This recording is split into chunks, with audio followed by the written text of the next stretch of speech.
So napapansin ko na may mga utos na kung sino man ang mag-number 1 ay pabagsakin. Sino ang isa sa pinabagsak?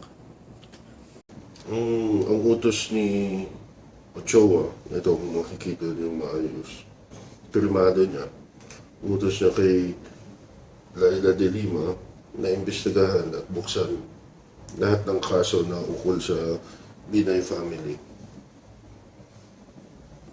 Naging matagumpay ba ang pag-imbestiga at pagbusisi sa Binay family? Kung mapapansin niyo mga nakaraang buwan, si Binay parati ang nakafocus.